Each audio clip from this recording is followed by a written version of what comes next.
예, 정치권 소식 국회 출입하는 김지영 기자와 정치톡톡으로 이어가 보겠습니다. 첫 번째 키워드 바로 볼까요?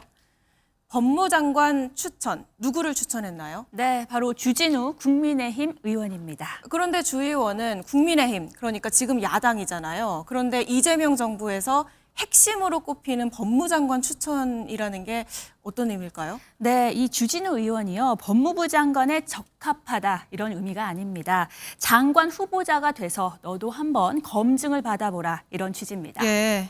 윤재관 조국혁신당 대변인은 협치를 위해 주 의원을 법무부 장관으로 추천한다며 본인과 아들 재산 형성 과정 의혹 등에 대해 청문회에서 영혼까지 동원해 탈탈 털어 해명하라고 썼습니다.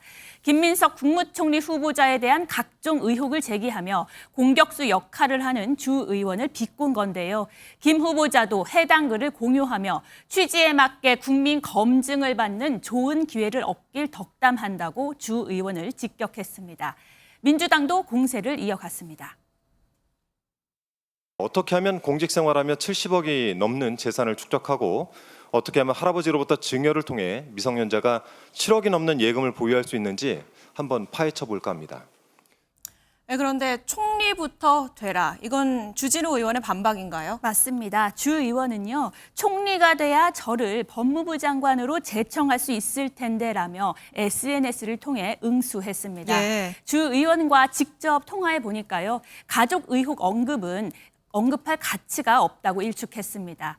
중요한 건 김 후보자가 자신의 입으로 경조사와 출판 기념회에서 수억 원을 받은 것을 실토한 것이라며 이를 덮으려 가족 의혹을 꺼낸 건데 앞으로 김 후보의 자백이 굉장한 문제가 될 것이라고 강조했습니다. 예, 다음 키워드 보겠습니다. 비상계엄, 국회에서 또 비상계엄이 키워드로 등장할 일이 있었나요? 네, 그런데요, 이번에는요, 인사청문회 비상계엄입니다. 예. 오늘 이종석 국가정보원장 후보자 인사청문 경과보고서 채택이 불발됐거든요. 그러자 해당 상임위인 정보위원회 소속 민주당 의원들이 반발 기자회견을 열고 계엄에 비유하며 공개 비판에 나섰습니다.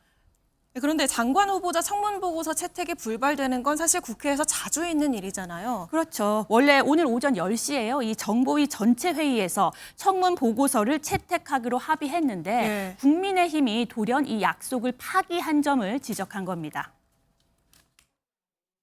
15분 전에 통보해서 취소한 경우는 제가 보기에는 제 3선 국회의원인데 처음 있는 것 같습니다.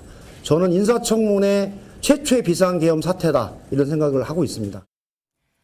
국민의힘은 후보자 자질 외에도 법사위 등 중요 상임위를 독식하려는 민주당의 관례를 깬 행태를 문제 삼았습니다.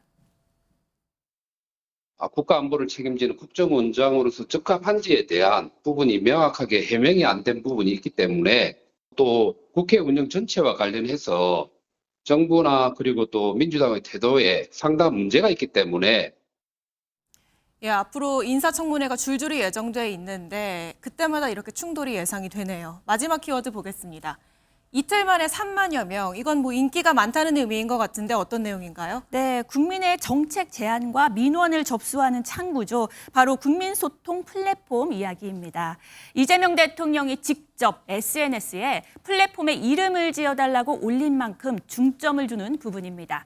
국정기획위원회는 플랫폼 개통 이틀 만에 3만 3천여 명이 접속하고 617건의 정책 제안이 접수됐다고 밝혔습니다. 오늘 마감되는 이른 공모에는요, 현재까지 2,188건이 접수됐습니다. 예, 오늘 정치톡톡 여기서 마무리하겠습니다. 잘 들었습니다.